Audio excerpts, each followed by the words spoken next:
नमस्कार। खेत खजाना में आपका स्वागत है। आज 25 अक्टूबर है और दिन है सोमवार। सरसों पर चर्चा विस्तार से करेंगे क्योंकि आज सरसों के लिए कुछ बड़ी खबर भी है।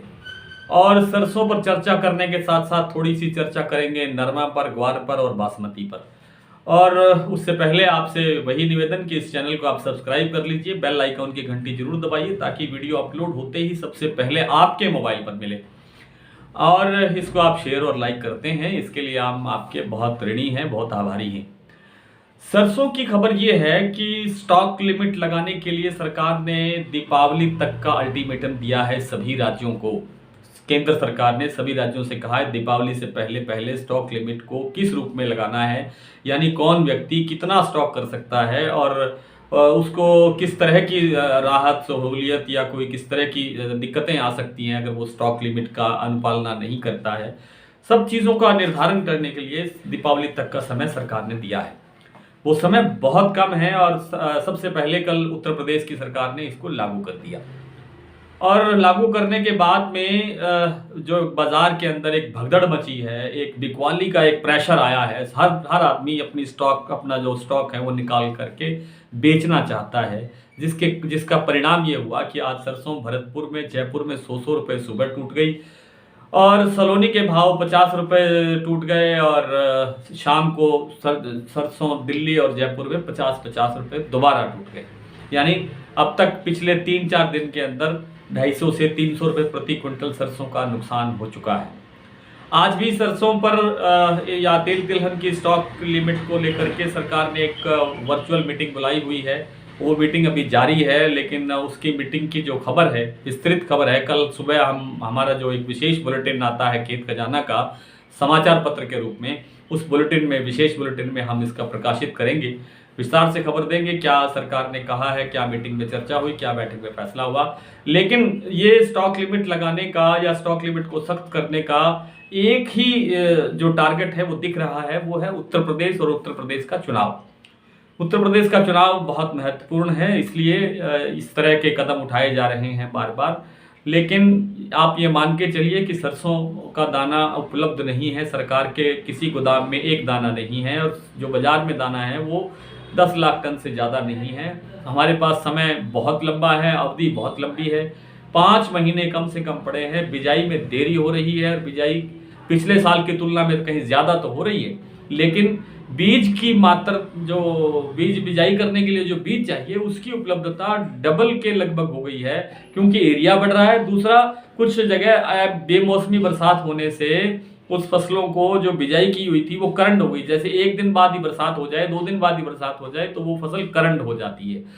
ऐसे ही दोबारा उसको बिजाई करने की ज़रूरत पड़ेगी तो फसल हमारे पास आने में समय है, उत्पादन है नहीं, दाना है नहीं, तो इसको आप रोक नहीं सकते। पहले मुझे लगता था कि दिवाली के आसपास आपका मनचाहा भाव है, जैसे 8500 से 9000 के घरों में आ सकता है। अब ये थोड़ी लंबी अवधि हो सकती है, लेकिन सरसों वापस जरूर आएगी, सुधार करेगी और अपनी रंगत में ज़रूर दिखाई देगी। नरमा के अंदर भाव ये है कि आप बहुत अच्छी तेज़ी, कम से कम राजस्थान की मंडियों में, हरियाणा की मंडियों में, पंजाब की मंडियों में आप देख रहे हैं, आप 8000 रुपये से कम कहीं भाव नहीं है। कहीं कहीं भाव 9000 टच कर चुका है। जैसे आज अनूपगढ़ की मंडी है राजस्थान की, वहाँ पर 9036 रुपये नरमा बिका है, यानी जो बीटी कॉटन होती है उसकी बात हो रही है। देसी कपास भी 7500 से पार हो चुकी है। और दूसरी जो आपकी जो बासमती है, बासमती के भाव में भी बहुत अच्छा सुधार देखने को मिल रहा है। हालांकि सुधार 25-50 का होता है बासमती में, लेकिन ऐसा लगता है कि सुधार नहीं हो रहा है। आप 2-3 दिन का पिछला मिलान करके देखोगे भाव में, तो बासमती में अच्छा सुधार है। उसके बाद बात आती है, अब सबसे महत्वपूर्ण बात है ग्वार की। देखिए, ग्वार की डिमांड बहुत बड़े स्तर पर है, अंतर्राष्ट्रीय लेवल पर मांग है, घरेलू मांग है और निर्यात मांग बढ़ रही है। जिन निर्यातक व्यापारियों ने निर्यात के पहले से सौदे किए हुए हैं, तय सौदे किए हुए हैं, उनकी आपूर्ति करने का संकट है। गंगानगर जिले में से लेकर के सिरसा जिले, हरियाणा के आदमपुर तक जो आवक है वो सामान्य से इतनी ज़्यादा कम है कि आप सोच नहीं सकते हैं। और भाव निरंतर सुधर रहा है, निरंतर भाव बढ़ रहा है। आज रायसिंह नगर मंडी है राजस्थान की, जहां पर भाव ग्वार को मिला है 6851 रुपये। जैसे मैं बार बार कहता आया हूं कि 7000 के घरों में भाव देखने को मिल सकते हैं, तो वो 7000 के भाव छूने जा रही है ये।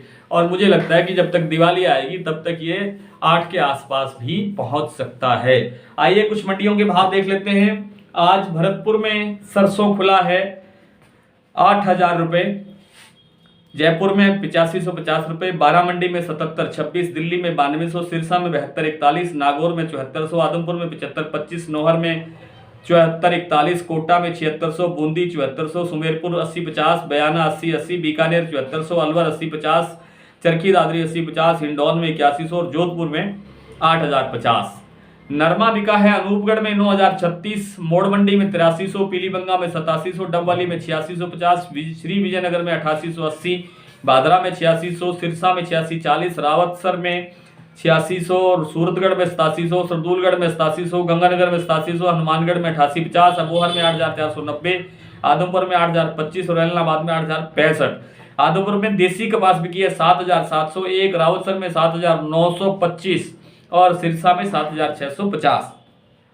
ग्वार आज नौहर में बिका है 6461 रुपये, आदमपुर में 6580 रुपये और नया ग्वार 6451 रुपये। गोलूवाला में ग्वार बिका है 6600 रुपये से लेकर के 6400 रुपये, सिवानी मंडी में 6440, सिरसा में 6500 रुपये, रायसिंह नगर में 6851 रुपये।